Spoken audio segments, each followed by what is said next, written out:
C.S. Lewis says the best way to convert people to Christianity is not by being a great apologist and not by knowing the Bible well. It's something else. In this video, I'm going to share with you a powerful and often overlooked way to convert your family and friends without arguing. And at the end of this video, I'll give you a free resource to help you convert your friends and family peacefully. But first, let me tell you a story. There was a brilliant young man who grew up to be a famous public speaker. He was not living a good life. He was living with his girlfriend and had a child out of wedlock. And although his mother was constantly nagging him and trying to convert him back to the faith, it just wasn't working. This young man was not interested in the faith at all. However, he was interested in becoming a better public speaker. There was a bishop near him who used to be a lawyer and who was an incredibly gifted public speaker. So on occasion, this young man would go and would listen to this bishop preach. Not because he wanted to learn about the faith, but because he wanted to learn about rhetoric. This young man would often go to church just to hear the bishop preach, even though he was not interested in the gospel at all. This young man ends up becoming a bishop himself, a saint, and even a doctor of the church. This young man was Saint Augustine, and the bishop who used to preach was Saint Ambrose. So what brought Saint Augustine into the faith was not Saint Ambrose's knowledge of the faith, but rather his excellence in rhetoric and in public speaking. And this brings me to the most overlooked aspect in all of Christianity, and it will help you to convert your family and friends peacefully. C.S. Lewis says this: "I believe that any Christian who is qualified to write a good popular book on any science may do much more by that than by any direct apologetic work." What does he mean by that? Why would it be more effective for a Christian to write a science book than for a Christian to write an apologetic book? C.S. Lewis is making the point that if somebody's reading an apologetic book, their guard is going to be up, and it will be unlikely to have any lasting effect on them because they're reading it as an apologetic book.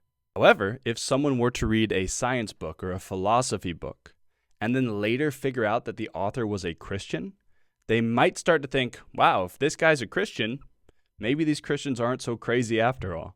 And I'll tell you exactly how to use this principle to convert your family and friends in just a second, but first let me finish what C.S. Lewis has to say. He continues to say, "What we want is not more little books about Christianity, but more little books by Christians on other subjects with their Christianity latent." C.S. Lewis is making the observation that what will convert people to Christianity is not excellence in faith, but a faithful excellence in worldly occupations. So how do we apply this to our own lives? What the world needs is not necessarily more expert Christian theologians. What the world needs is more Christian athletes, more Christian authors, more Christian bodybuilders, more Christian scientists. Because when people see Christians who have obtained excellence in some area that they care about, they'll start to think more warmly about Christianity. Just think how many kids bought Michael Jordan's shoes because they wanted to be like Mike. The shoes you wear have almost nothing to do with your skills. But since someone who they revered was doing it, they thought that it was cool. They saw an excellence in Michael Jordan in an area that they cared about, and they wanted to be like him. It's the same thing with the faith. If one world-class athlete is open about their faith, his fans will want to be like him, or at least will hate the faith less because of him. One world-class athlete or author or scientist who's open about their faith may do more to convert people than many preachers. Just think about Augustine's conversion. He was not converted by St. Ambrose's apologetic knowledge or his faith.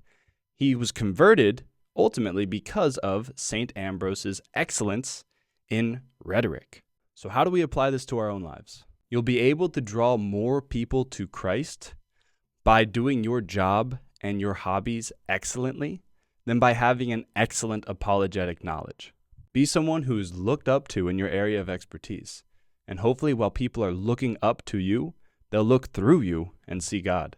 This is why Jesus says, "Let your light so shine before men, that seeing your good works they may glorify your Father in heaven." And I'm not saying don't study the faith. St. Peter says, always be prepared to make a defense to anyone who calls you to account for the hope that is in you. So be ready to defend the faith. But the point is, if people don't care about the faith, then your knowledge of the faith is not going to impress them. You earn the respect of unbelievers by being excellent in the areas that they care about. A Christian athlete will probably be able to convert young athletes more effectively than any preacher or priest. And as a pro tip, I'm speaking from experience here, if your discussions turn into arguments, do not let your arguments turn into shouting matches, but rather recognize that you're being persecuted for the truth and that you and Jesus have that in common now. So unite your sufferings to Christ's sufferings and turn that into a prayer for the conversion of the person that you're speaking to. So, what do? Be excellent at what you do and earn the respect of those around you. You may not convert them immediately, but at the very least, you'll begin to open their minds and their hearts to the faith. And before I forget, let me give you the resource that I promised at the beginning of this video. It's a link to a prayer. It's the Litany of the Precious Blood of Jesus. It's one of the most powerful prayers I have ever found for converting people to Christianity. And if you want another incredibly powerful tactic for bringing about conversions, click here.